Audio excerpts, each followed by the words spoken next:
We are joined by Carl Deichler, co-founder, CEO, and chairman of the Beachbody Company, and Kevin Mayer, strategic advisor for Forest Road Acquisition, and also the former CEO of TikTok and the chairman of the direct-to-consumer and international division of Disney. Thank you both for coming on. Kevin, when you started your search for a company to take public, was the Beachbody Company the type of business that you thought that you would target? Well, actually, it was the type of business we thought we'd target. We wanted a business where we could add value. And given my background, I've worked at TikTok. I even ran TikTok. I helped launch Disney Plus and ESPN Plus and the entire direct-to-consumer transition for the Walt Disney Company. So we were looking for a company that had premium IP, that did participate in the digital content subscription model, which Beachbody very much does. They have a great digital program business for fitness. And they also were benefiting from two other tailwinds, not only digital subscriptions, but also connected fitness, the bike that you just talked about, the equipment, and consumer health and wellness, which is a very, very rapidly growing area given people's focus on their overall health, which is obviously a trend that will continue into the future.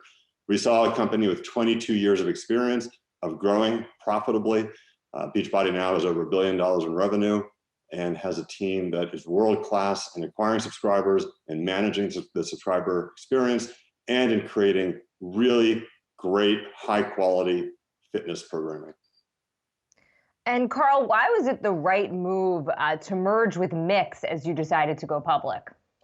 Well, it's incredibly exciting. Obviously, there's been this huge move to in-home fitness, and we've all watched in awe as Peloton expanded its business. But here was this great device, meaning the SPAC, and this great management team with Kevin Mayer, who will now join our board. And ultimately, to merge with Mix is ultimately about creating this Peloton for the masses and a highly affordable, high-quality bike with content created, as Kevin mentioned, by a company, Beachbody, that's created some of the most memorable brands in fitness over the last 20 years, P90X, Insanity, 21 Day Fix, and now we get to bring that same expertise to the bike. So it's really just like this dream team that's come together, and we're so excited to execute this with Kevin's help. And frankly, we're surrounded by an incredible team that wants to reach the 150 million people in North America, specifically who are overweight or obese, and take this concept global. Kevin, in terms of just your experience at TikTok, how do you plan to leverage that in terms of helping a company like this that's doing at-home fitness? One of the many things I saw at TikTok was the growth of what I'll call social commerce. Influencers who have a following, using that following to promote products that they believe in. And it has to be authentic. To work for a social commerce play to work, the influencer that's recommending a product has to really believe in it. In the case of Beachbody, they have over 400,000 coaches on social media who use the product, who show the results, who have lost weight, who've gotten fit, and their following believes in them. And they can refer the product to their following and create a very dynamic, viral social commerce growth engine. And that's one of the things I saw at TikTok, which I thought was really very, very much related to what Beachbody is doing and the future success of Beachbody. It is incredible in terms of Peloton. Their instructors have almost become celebrities and these influencers on social media. Carl, does that seem to lend itself to your business? And I wonder, in terms of the long-term post-pandemic, do you feel like there's going to be a pent-up demand for people to get back to the gym and do classes, or is working out from home with these connected devices, is that here to stay?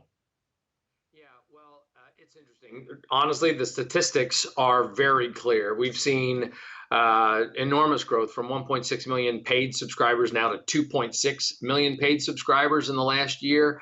The marketplace is expecting to see connected digital fitness swell from about 6 billion now to 59 billion in the next few years. So our statistics really are showing this, that 87% of the people who have now gone from a gym membership to exploring an in-home fitness resource are staying with that in-home fitness. Now they might do a combination of the two, because I think the social experience of the gym is quite gratifying, but it's been the premise of the company Beachbody for 20 years really, that there's just nothing more convenient than rolling out of bed. You take a pre-workout drink and you push play on Beachbody On Demand or OpenFit, and in a half hour you've got an incredibly efficient workout. You feel great, and then you get on with your day versus having the whole drive to the gym and try to figure out what you're going to do. So it's just so efficient that we know, and again, this has been the premise, that as long as we're creating the kind of content that's engaging and entertaining and really works, that people are going to choose that and incorporate it into their health and fitness regime. And now, thankfully, tens of millions of more people are waking up and saying, I've got to take better care of myself. My health matters. It's not just about vanity. And that's what is so gratifying. Beachbody, what's special about Beachbody is we offer not just fitness, but fitness, nutrition, and as Kevin said, this peer support that really helps people stay accountable and get results. I was an early P90Xer, so I totally get it. Kevin, I did want to just ask you quickly about TikTok and what's happening now. I mean, of course, there was so much controversy surrounding that app at the end of the Trump administration. It looks like that sale just has been completely shelved, according to the Wall Street Journal. Your thoughts about the U.S. relationship with China at this point, and are you surprised at how it played out? Well, there's a rivalry, a strategic rivalry between the U.S. and China. I think that is going to continue. Hopefully it's a friendly rivalry and we try to outdo each other in the marketplace. I did think that towards the end of the Trump administration, the actions that were taken and the urgency with which that they were trying to shut down TikTok or make it be sold, I think was well overblown. So, but I do think there are some legitimate concerns about social media generally. I think there has to be a transparency about how the algorithms work, how moderation practices work, because the social media interaction with consumers is so powerful, and they form opinions and they understand the world around them largely via social media. Now there's other avenues too, of course, but social media is an important one. So how that information is edited, curated, put in front of people, I think that has to be very transparent. The other corollary to that, I think, is that the data that arises from people using social media platforms has to be protected, and it has to be protected from any untoward use, and that would include foreign countries and foreign governments having access to that data. I think all that is achievable. I don't think it requires a sale of a company. I don't think that's the right way to approach it, but I do think there should be regulations and rules put in place to assure the things I just spoke of, and that is a bipartisan agreement. I think both parties agree on that.